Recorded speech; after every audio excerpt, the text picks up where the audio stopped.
I'm sorry. Time monsters. Wesley Crusher? Welcome, friends. We are back talking Star Trek Prodigy Season 2. After that extensive mid-season break, we waited so long to get this mid-season premiere. These are episodes 11 and 12, otherwise known as Last Flight of the Protostar, Parts 1 and 2. Now, there will be spoilers ahead, so if those aren't for you, this is your last warning. Let's crack on with the show.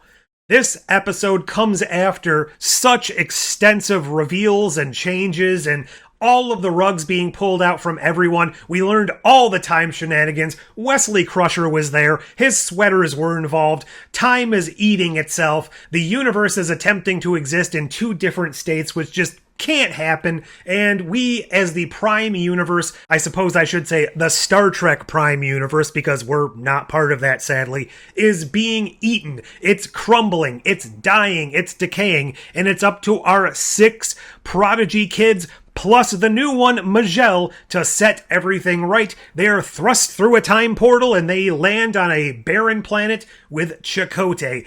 That's where we left things. We pick things up in what is vaguely reminiscent of quite a lot of things. I'm not saying they copied any of these, but it was kind of similar to Chakotay's older form from the Voyager episode Timeless, combined with Luke Skywalker, the older version when Rey gave him the lightsaber and he noped it right over his shoulder. A little bit of Teal'c from Unending and Stargate. We'll see how that pans out later on. But the main point of the storyline here was a very emotional affair, and they had to kind of rebuild the ship and all of that stuff. That part was vaguely reminiscent to me of Matrix and Andrea in Reboot enlisting the help of the Crimson Binome to get into the web by retrofitting their ship and all of that stuff. I'm sure that is nothing but an unintentional connection between this show and that show, but I'm reading into it and I liked that, so I'm going to call it out because there's not many people out there talking about Reboot in this day and age. 10 years later. For Chakotay, this is 10 years after our Protostar crew ran into him and helped him escape from the Vanakot prison. That's what broke time. He's been on this planet for 10 years. Now, something I've mentioned a couple of times, what happened to his avian crewmen? We know both of them escaped. They were the only people left alive. Adry was his name. He is very heavily present in this episode. He looms over everything that's going on, but unfortunately, he died. He was kind of more of the optimist, more of the one attempting to escape this planet against the wishes and against the will of Chakotay. He was kind of taking things a bit more seriously, and because of this, his efforts eventually led to his death. But those efforts do lead our team to escape at the end of the episode. I don't think they're going to undo this. As terrible as it is, as little time as we actually got to spend with this character, I don't think we're actually going to undo this. I don't think he's going to be coming back. Now, maybe I'm a little bit incorrect here. Maybe once the timeline is fixed or set or changed or altered or whatever, a different version of this guy will come back into play, one who might not even know any of our characters. But this version has pretty much lived out his entire life. And on one side, I'm a little upset because Star Trek, especially new Star Trek, the Kurtzman era or whatever you want to call it, has an incredibly bad habit of introducing the most interesting, the most alien, the most unique, the most character-rich people to their shows and killing them off before you've spent any real time with them. This can go to things like Discovery with Arium, it can go to Captain Shaw, it can go to Hammer. All of these characters, they're like, you really like an interesting new character that could be really delved into and explored, a unique perspective, a unique species, a unique culture, a unique way of doing things. Well, how about 2 episodes, then we're just gonna kill them off.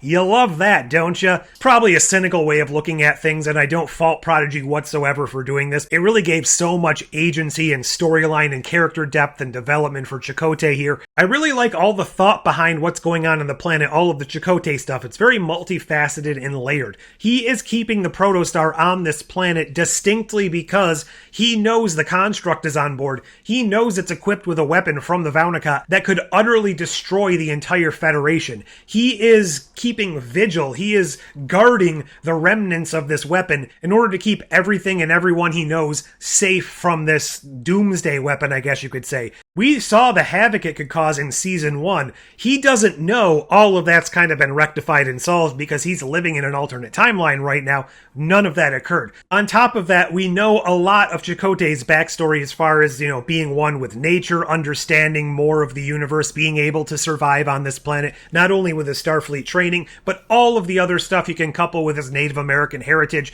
the stuff we saw in a few of those episodes. All of that really does help inform the current version of Chakotay. And while I don't necessarily like the trope of the older, disgruntled, everything's gone to hell character we're seeing quite a bit in all of these legacy sequels and stuff these days, he was actually able to develop his character in 2 22-minute episodes of a children's show. Again, I hate that moniker. Way more than A, he really ever did in Voyager, and B, any characters really do in more serialized adult dramas these days. They really did a bang-up job of just showing all of this journey that Chakotay has gone through. They took all the pain and trauma that we know from that series, the loss of that family when Admiral Janeway was mentioned, the real living Admiral Janeway, coupling that with the entirety of his crew being killed and lost, and him being stranded out here. The only real connection he has is a damaged ship in a hologram of his old friend, who isn't really the Janeway he knows. That's got to be a constant reminder as well. And he never even found the body of Adry until they locate it in this episode. So there is a lot going on, and I very much appreciate his starting point to where he grows, meeting our crew here, gaining that optimism, regaining those values, feeling that he's got a purpose in the galaxy, and then even going so far as to impart that knowledge, that learning, onto Dal, who is really, for the first time this season, having a moment of character growth himself, dealing with that potential future he saw in the timeline. Now, I don't think for one moment what he saw in the timeline is actually being interpreted correctly. It's obviously supposed to be throwing Dal off, and possibly us as the audience, to think one thing, and that's definitely not going to be what was happening in that scene. It was either a misinterpretation, or a future that's not coming to pass, or something, or maybe it was going to be the future, but this wisdom imparted to him by Chakotay in this episode will actually change things, and that'll never come to pass. But it's 100% not what Dal is actually fearing it to be.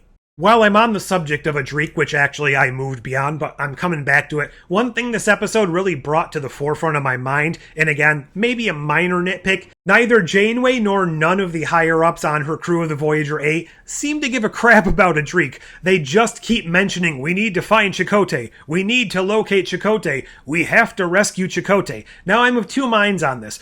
Obviously, Chakotay is the captain, so he is the one that should be referenced, and obviously, she has this huge, distinct bond with Chakotay, but with all of the importance and the emotional weight placed on Adry and his relationship in this episode specific to Chakotay, it just rang a few more bells in my mind that, wait a minute, nobody else out there seems at all concerned that Adry is missing as well. They just want Chakotay and that ship back. Fantastic to hear an Admiral's log as recited by Kate Mulgrew's Janeway in this. Really fun to get that conference call with Janeway and Beverly Crusher in this, and the way they kind of interwove that with what we know from Picard without altering the timeline or doing any damage or kind of keeping things out of sync with the current canon. Really nice job. Really cool looking planet. I enjoy the fact that they're able to implement such alien looking worlds in animation a lot more easily than they can in a live action show. It's a P-class planet. It's very strange looking. I can set aside the disbelief that it would have a breathable atmosphere because of course it does. This is Star Trek. They're not gonna, be in EV suits this entire time. Having to work together as a team and rebuild the HMS Protostar as an actual sailing vessel on these vapor oceans. Really cool to see the ionic eels. Now, this leads me to another question. Zero in this episode, once Dal and Chakotay fall overboard into the vapor, they have a specific inserted scene where Zero says, I can't sense Chakotay or Dal anymore.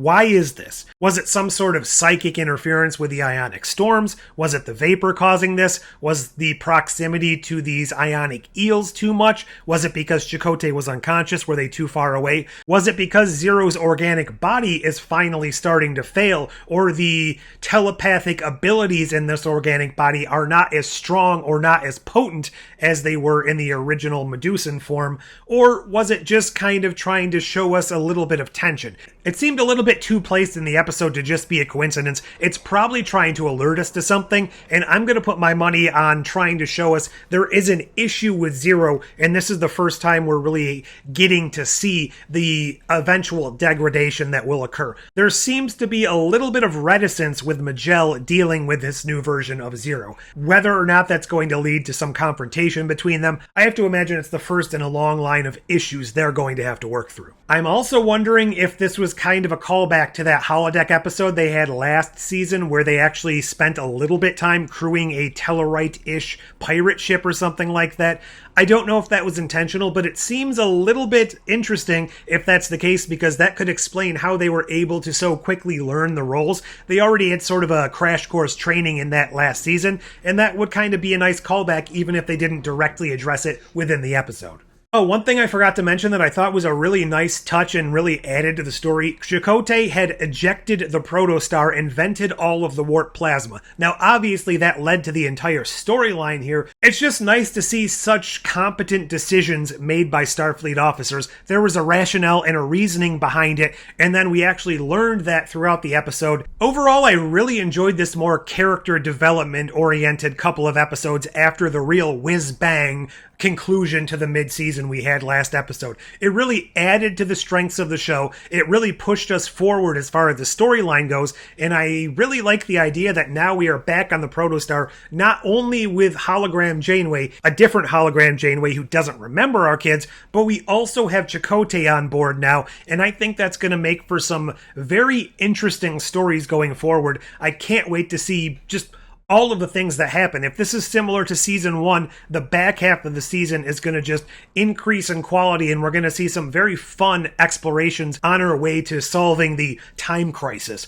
What did you think of this episode? What do you think of the season so far? Do you have any sort of ideas where we're going from here? Any more cameos we're going to get? Leave all that down below. Like, share, subscribe, do all those fancy YouTube things. But until next time... Oh dear, my insides feel like they don't want to be inside anymore.